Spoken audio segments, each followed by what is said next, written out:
Въобще, чувстваме ли се заплашени от Кремъл? Оценката, че рисковете за сигурността на Европа нарастват, се споделя все по-широко. И то вече на военните рискове. Няколко министри на отбраната, няколко висши военни ръководители и правителствени вече излязоха с тезата, че трябва да се готвим за война. Да. Затова и ние се чувстваме заплашени, така да се каже. Ами ние се чувстваме...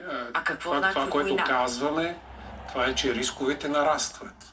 Рисковете нарастват и ние трябва да направим всичко възможно, за да минимизираме тези рискове. Един от начинът, който ние да бъдем максимално подготвени, така че да предотвратим действията. Реално това е фокуса и това е водещото в отбранителната политика, да не се стига до военни действия и до отбрана. Вие имахте и среща с военните министри от Европейския съюз. Така. Казвате, възможна е война.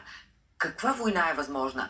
Путин да нападне някоя страна или ние да се включим в някаква инициатива, която да отбранява Украйна? Каква е представата за война?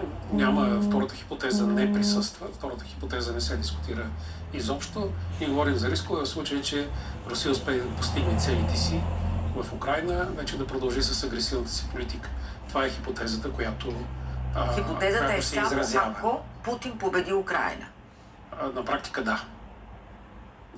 А вие представяте ли си как може да завърши този конфликт? Каква идея?